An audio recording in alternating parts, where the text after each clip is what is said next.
Olá, amigas, amigos, internautas, sejam bem-vindos ao programa Sala de Visitas. Hoje está aqui conosco o cientista político brasileiro Diego Baltasso, professor de Relações Internacionais da Universidade Federal do Rio Grande do Sul e autor do livro China e Rússia no pós-Guerra Fria. Portanto, o nosso tema é bem quente sobre o atual cenário geopolítico e o papel da China. Boa noite, professora Baltasso. É com muito prazer que falamos com você neste espaço do Grupo de Mídia da China.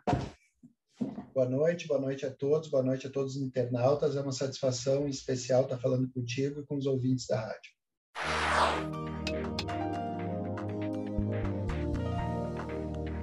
E o senhor é também o autor e organizador do novo livro Teoria das Relações Internacionais, Contribuições Marxistas e em outros seus ensaios. O senhor analisa temas com uma vasta perspectiva histórica. Então, como você define esse conflito entre Rússia e Ucrânia dentro de uma perspectiva histórica e de reflexões marxistas? O que está acontecendo com o nosso mundo? Uma perspectiva crítico-marxista, que, aliás, é bastante carente a área de relações internacionais desse tipo de perspectiva, eu diria que a guerra não é uma guerra com a Ucrânia, é uma guerra na Ucrânia. Né? Isso quer dizer o quê? Trata-se, no fundo, de uma disputa entre, de um lado, Estados Unidos e OTAN, e, de outro lado, a Rússia. É essa a questão que está em jogo. E, a partir dessa disputa, se trava também uma disputa pelas novas configurações de poder no mundo, do qual fazem parte também, e de maneira protagonista, a própria China. Então, o que está em questão não é a região de Donbass, não é o acesso ao Mar Negro, não é apenas a defesa das minorias russas, mas sim um grande reordenamento de poder no sistema internacional. Sim, mas de fato é um longo tempo de história. Essa conflito na Ucrânia, de fato, também está desafiando essa ordem na Europa e sempre impede uma associação entre outros países da Europa com Rússia. Como você vê essa questão numa extenso tempo de história? Exatamente, você pegaste um ponto sensível. Na verdade, tem sido um objetivo permanente da política externa dos Estados Unidos evitar a integração euroasiática e, mais especificamente, a integração da Europa e da Alemanha com a Rússia. Aliás, foi esse o objetivo fundamental da Guerra da Iugoslávia, criar uma cisão, criar uma grande divisão entre Europa e Rússia. E, naquele momento, isso foi conseguido. A guerra na Ucrânia e as revoluções coloridas que cercam a Rússia, a expansão da OTAN, fazem parte dessa estratégia americana de primeiro arrastar a Rússia para um conflito, né? E, ao mesmo tempo, colocar a Europa sob subordinação da política externa estadunidense e, ao mesmo tempo, a tentativa de isolar e de separar a Europa da Rússia. E, nesse sentido, pode-se dizer que os Estados Unidos têm tido êxito em provar a subordinação da política europeia, de Bruxelas e da União Europeia, aos interesses da Casa Branca.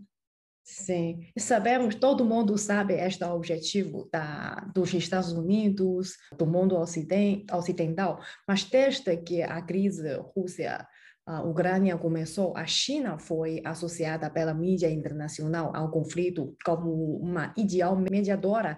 E há quem aposte no papel da China, porém também tem críticas e forte preocupação com uma aliança sem limite da Rússia e da China, visto que os dois países assinaram uma declaração conjunta sobre as relações internacionais em fevereiro. E essas duas narrativas concorrem e levam a uma questão paradoxal. O mundo ocidental teme a China ou precisa da China? E, na sua opinião, o que causa esta contradição no mundo ocidental frente à China? Esse é um grande paradoxo que você levantou muito bem. De um lado, a China tem sido responsável por boa parte do crescimento da economia mundial nas últimas décadas, a China tem sido um elemento estabilizador, tem sido um país que exerce um protagonismo fundamental junto às organizações internacionais, um país que teve um papel fundamental ao retirar 850 milhões de pessoas da pobreza extrema. É um país que iniciou talvez o mais ambicioso processo de integração infraestrutural do mundo, que é a Belt and Road, ou a nova Rota da Seda, portanto, ela tem sido absolutamente crucial, inclusive, para o crescimento das exportações dos países ocidentais. Esses dias eu li uma reportagem que as empresas europeias tiveram grandes êxitos no mercado chinês, obtendo taxas de rentabilidade maiores. Entretanto, por outro lado, persiste na mentalidade de Washington, dos Estados Unidos e de seus aliados, a ideia de que o mundo é a sua imagem e semelhança e não há espaço para compartilhamento de poder e, obviamente, toda a potência desafiante, seja ela a China, seja ela a Rússia, seja ele os BRICS, ou seja, países de expressão regional, como Irã, Venezuela ou qualquer outro, se transformam num grande impeditivo para a compreensão americana de mundo, e aí eles passam a mobilizar todos os meios que incluem intervenções militares, sanções e outros mecanismos para interdição da ascensão desses países. Sim. E no caso da China, em particular, porque se trata, obviamente, do principal desafio à hegemonia americana. Então, qual é o fio que tece eventos aparentemente tão diversos como a guerra comercial, a desestabilização do Tibete, a desestabilização de Hong Kong, a desestabilização do Mar do Sul da China, o apoio ao separatismo em Taiwan. Tudo isso faz parte de uma mesma estratégia, que é tentar fragmentar a China e interditar a sua ascensão e seu protagonismo no mundo. E como o professor avalia a reação chinesa até o momento, visto que tanto Rússia quanto Ucrânia, de fato, são parceiros importantes da China? A China tem mantendo uma boa relação com ambos os países. Como o senhor vê essa reação de um tipo de neutralidade, né, e não quer envolver muito nessa questão? A China, por um lado, tem sido, e já faz algumas décadas, um país defensor da estabilidade internacional e defensor do direito internacional e das organizações internacionais, dos fóruns multilaterais. Por outro lado, em função do aumento da capacidade, da influência e do poder chinês, a China também tem sido muito mais assertiva em alguns temas que lhes são sensíveis. Por exemplo, a China tem sido muito clara, e na minha avaliação de maneira acertada, que não vai permitir que os Estados Unidos tentem arrastar a China para conflitos, seja ele via Taiwan, seja ele via Hong Kong, seja ele via Mar do Sul da China. E, nesse sentido, sinaliza claramente para os Estados Unidos o imperativo da sua defesa e da sua segurança regional. Acho que isso também é bastante importante para impor limites a uma política dos Estados Unidos que cada vez mais vai nessa direção do império do caos, né? Da desordem, do conflito e de provocar escaladas militares em todos os quadrantes. Sim, de fato, o Congresso norte-americano está promovendo um projeto da lei chamado Lei de Eixo, e tendo como alvo a China mesmo, com acusações de Pequim se abster de votar no Conselho de Segurança para impor sanções à Rússia e de não condenar Moscou publicamente. Então, como o senhor já mencionou, você acha que Estados Unidos é mesmo muito provocativos? Essa é mais uma provocação, como já fizeram em muitas questões mundiais? Sem dúvida. A primeira questão é que me parece que há um consenso bipartidário nos Estados Unidos de tentar conter o eixo sino-russo. Isso está muito claro. Sobretudo quando a nova Rota da Seda se configura como uma espécie de globalização com características chinesas, né? Que envolve, obviamente, a integração da Eurásia. E isso é importante, mais uma vez, voltar à primeira pergunta, né? É absolutamente crucial tentar afastar a Europa do processo de integração euroasiático liderado por Pequim. E dentro desse consenso bipartidário nos Estados Unidos de contenção da Rússia e da China, inclui, evidentemente, esse eixo, né? E que, de novo, replica políticas que os Estados Unidos já fizeram quando falavam do eixo do mal. Naquela oportunidade, praticamente todos os países do eixo do mal foram destruídos. O Iraque, a Líbia, a Síria, ou estão sob fortes sanções, como é o caso da Coreia do Norte. Então, se há uma coisa para reconhecer, é que os Estados Unidos sequer escondem os seus desígnios de tentar criar graves empecilhos à ascensão chinesa nesse século XXI. Querendo sim ou não, China é agora considerada como o primeiro inimigo dos Estados Unidos, e a queda de braço entre os dois países realmente traz impacto ao mundo inteiro. E vimos que ao longo deste ano passado, o presidente chinês Xi Jinping apareceu em muitas ocasiões mundiais e defendeu o multilateralismo e uma atitude solidária e unida para afrontar tais desafios. E você acha que a China está fazendo o suficiente para mostrar essa sinceridade? Ou ainda falta alguma coisa e deve fazer alguma coisa? A China me parece fazer uma política acertada, que significa jogar em dois níveis. No nível diplomático, sinalizar o seu mais profundo vínculo ao direito internacional, às organizações internacionais e a defesa de uma ordem mais democrática, né? E, de outro lado, no nível fundamental da segurança, fortalecer as suas capacidades e fortalecer a relação com seus aliados em todos os continentes, seja na América, na África ou, sobretudo, com os seus vizinhos regionais. Mas, para além das estratégias chinesas, como eu destaquei na questão anterior, Washington está determinado, seja sob o Partido Republicano, seja sob o Partido Democrata, de criar dificuldades para a reafirmação da Rússia, né? E aí, de novo, né, setores importantes da mídia ocidental nutriram grandes expectativas de que Biden pudesse ser uma voz um pouco mais racional ou mais progressista em relação ao Oriente, em relação à China, em relação à Rússia. E o que se viu é que, mais uma vez, os democratas têm uma posição, inclusive, mais intervencionista e menos afeita ao diálogo internacional, seja com Obama, seja com Biden. Esse é um dos paradoxos da política americana. Sim, sim. E também essas questões como democracia, direitos humanos são instrumentos do Ocidente para pressionar a China sempre. O professor acabou de publicar um artigo sobre a democracia da China. O título é China e Democracia, convite a ir além da ideologia. Eu recomendo muito os internautas ler este artigo mesmo. E nesse texto, você e a outra pesquisadora, Isis Maia, trazem uma reflexão sobre o mundo que tem apenas uma definição dicotômica quanto à democracia. E qual é a conclusão que vocês tentam mostrar ao público e o que você viu na prática democrática da China? Esse artigo ele tem basicamente duas grandes dimensões.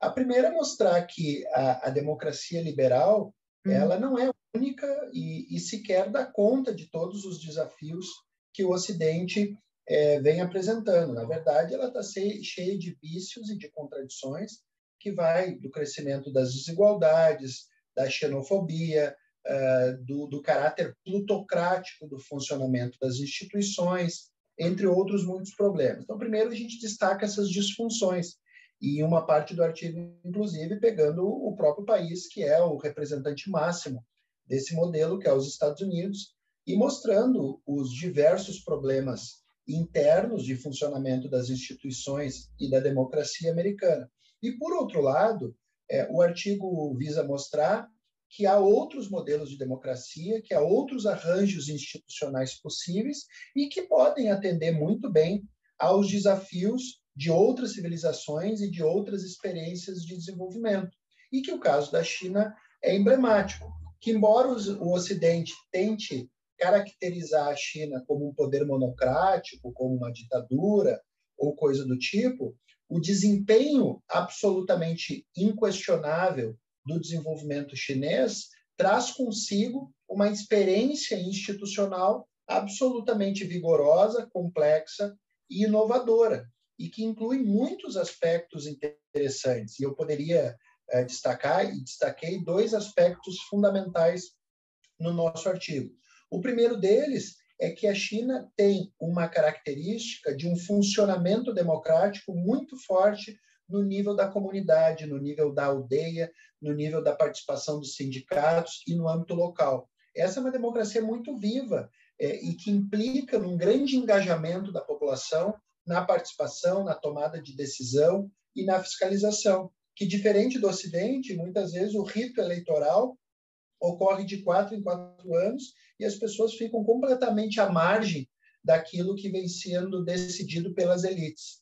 E um segundo aspecto muito interessante da democracia chinesa é aquilo que se chama de democracia consultiva, ou seja, antes de uma tomada de decisão pelas mais variadas esferas de poder, as propostas são submetidas a todo tipo de debate, críticas, avaliações, comentários por organizações sociais, sindicatos, municípios, estados, instituições da sociedade civil, de modo que, quando a decisão ela é tomada, ela passou pelo crivo de várias instâncias e, portanto, ela está sujeita ao maior grau de legitimidade e, ao mesmo tempo, de eficácia, porque ela foi construída com um amplo grau de consulta, um amplo grau de retificação ao longo de todo o processo. Eu acho que esses dois aspectos são partes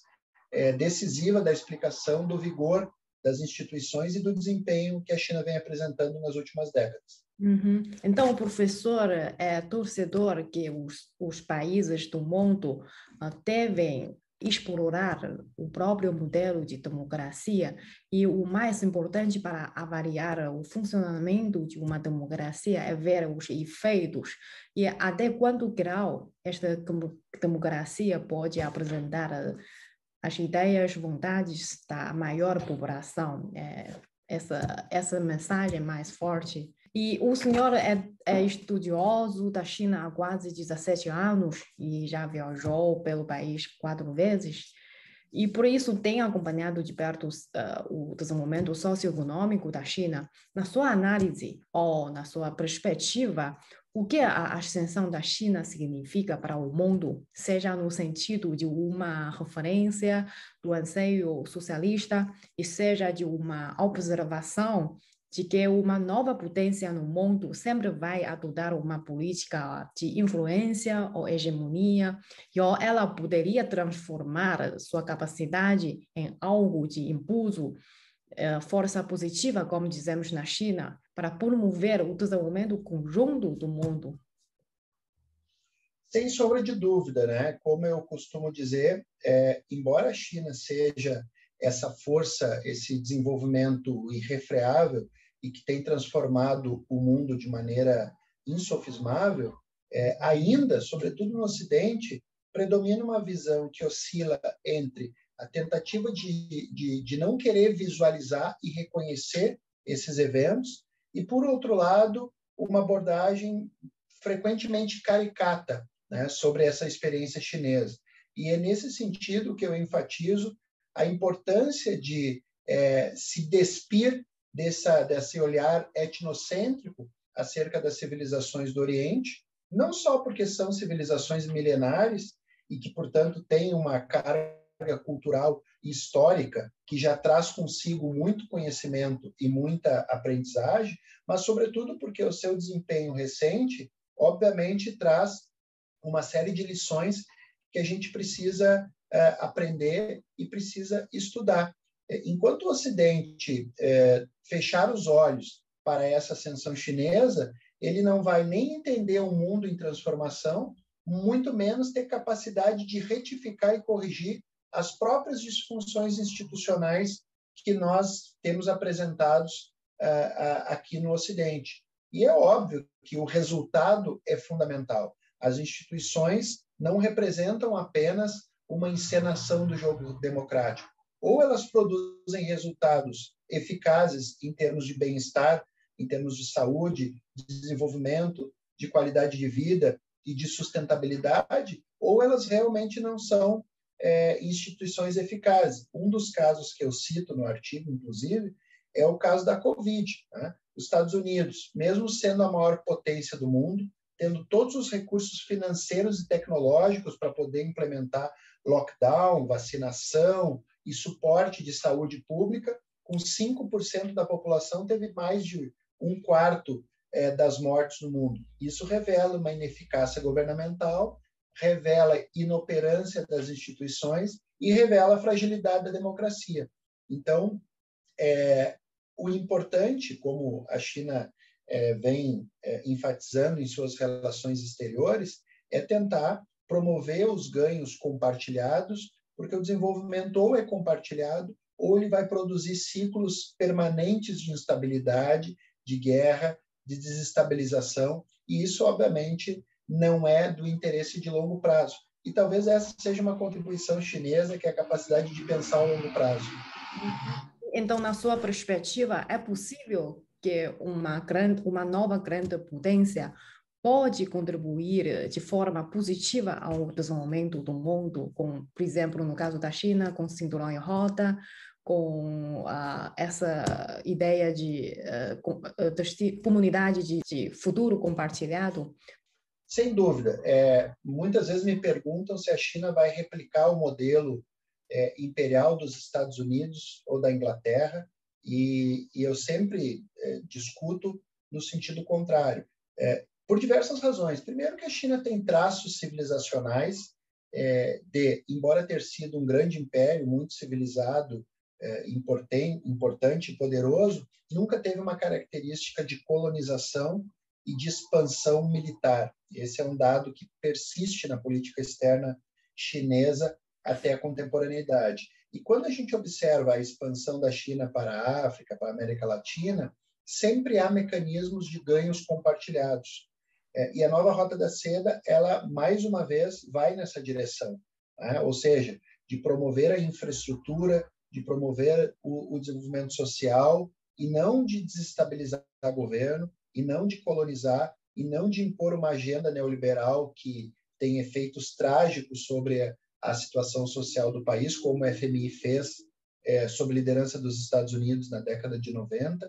Então, eu acredito que a China tem exercido um papel estabilizador e pode ser e deve ser um contrapeso importante aos Estados Unidos. E é por isso que eu considerei que a nova Rota da Seda pode ser um projeto de globalização alternativo ao projeto neoliberal que vinha sendo implementado desde os anos 80 sob liderança de Washington.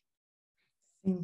Muito obrigada pela essa conversa e também agradecemos o doutor Diego Baldasso, traz a gente uma visão de uma nova perspectiva, de uma nova narrativa. Esperamos que mais artigos, mais ensaios do professor. Muito obrigada pela essa conversa. Eu que agradeço o convite, me coloco sempre à disposição para vir conversar com você e com os internautas. Foi uma experiência muito agradável e desejo muito sucesso ao programa. Obrigada.